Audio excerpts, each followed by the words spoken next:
America, Israel కూటమికి మరియు ఇరాన్కు మధ్య జరిగిన భీకర యుద్ధానికి పాకిస్తాన్ మధ్యవర్తిత్వంతో తాత్కాలిక బ్రేక్ అయితే పడింది. కానీ అసలు సిసలైన మైండ్ గేమ్ ఇప్పుడు మొదలైంది. తెర వెనుక జరుగుతున్న రాయబార చర్చలు ఇప్పుడు పూర్తిగా ప్రతిస్తంభించాయి. శాంతి చర్చలు ముందుకు సాగాలంటే అమెరికా 5 కఠినమైన డిమాండ్లు పెడితే వాటికి కౌంటర్గా ఇరాన్ కూడా 5 ఎదురు షరతులు విధించింది.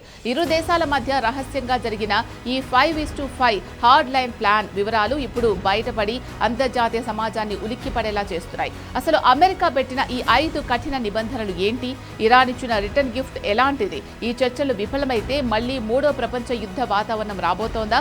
ఈ వీడియోలో పూర్తి వివరాలు తెలుసుకుందాం.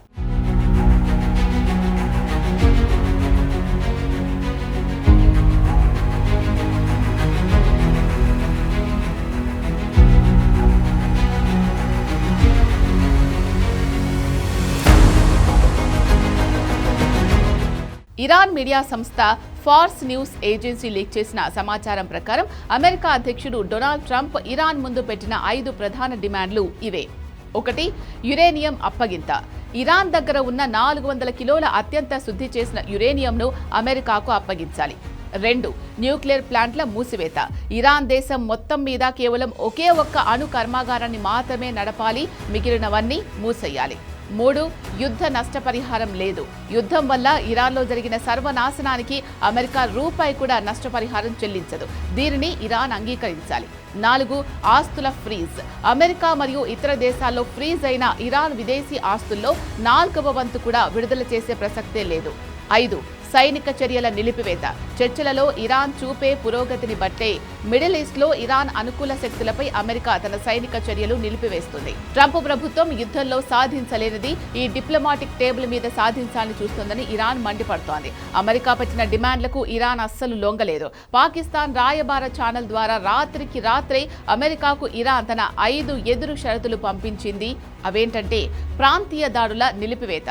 మిడిల్ ఈస్ట్ వ్యాప్తంగా ముఖ్యంగా లెబనాన్ దేశంలో జరుగుతున్న సైనిక దాడులను అమెరికా, ఇజ్రాయెల్ వెంటనే ఆపాలి. 2. ఆంక్షల రద్దు. ఇరాన్ ఆర్థిక వ్యవస్థను దెబ్బతీస్తున్న అన్ని అంతర్జాతీయ ఆంక్షలు పూర్తిగా ఎత్తివేయాలి. 3. ఆస్తుల విడుదల. విదేశాలలో నొక్కిపెట్టిన ఇరాన్కు సంబంధించిన పూర్తి నిధులను, ఆస్తులను తక్షణమే విడుదల చేయాలి. 4. నష్టపరిహారం చెల్లింపు. యుద్ధం కారణంగా తమ దేశానికి జరిగిన నష్టానికి అమెరికా ఖచ్చితంగా భారీ పరిహారం చెల్లించాలి. 5. హర్ముజ్పై సార్వభౌమత్వం. ప్రపంచ చమురు వ్యాపారాన్ని శాసించే స్ట్రైట్ ఆఫ్ హర్ముజ్పై ఇరాన్కు ఉన్న పూర్తి సార్వభౌమత్వాన్ని అమెరికా గుర్తించాలి. ఈ కండిషన్స్ ఒప్పుకున్నా కూడా అమెరికా, ఇజ్రాయెల్ నుంచి ముప్పు పొంచే ఉంటుందని ఇరాన్ మీడియా అంటోంది. మరోవైపు ఇరాన్ సీనియర్ మిలిటరీ ప్రతినిధి షెహరామ్ ఇరాన్ షాహార్ అమెరికాకు ఓపెన్ వార్నింగ్ ఇచ్చారు. అమెరికా తన అవమానాన్ని కప్పిపుచ్చుకోవడానికి మరోసారి ఏమైనా పిచ్చి వేషాలు వేస్తే అంతకంటే ఘోరమైన కోలుకోలేని దెబ్బ తింటుంది అని హెచ్చరించారు. ప్రస్తుతం యుద్ధం ఆగిపోయినా స్ట్రైట్ ఆఫ్ హర్ముజ్ పై ఇరాన్ పట్టు పెంచడం, దానికి కౌంటర్ గా అమెరికా ఇరాన్ పోర్ట్లపై నౌకాదళ దిగ్బంధనం విధించడంతో గ్లోబల్ ఎనర్జీ మార్కెట్ అతలాకుతలమవుతోంది. 2 దేశాలు పంతాలు వీడకపోవడంతో ఈ శాంతి చర్చలు ఎటు దారి తీస్తాయో ఎవరికీ అర్థం కావడం లేదు. ఒకవేళ ఇరు దేశాల మధ్య మళ్లీ యుద్ధం మొదలైతే అది ప్రపంచవ్యాప్తంగా చమురు సంక్షోభాన్ని మరింత పెంచుతుంది.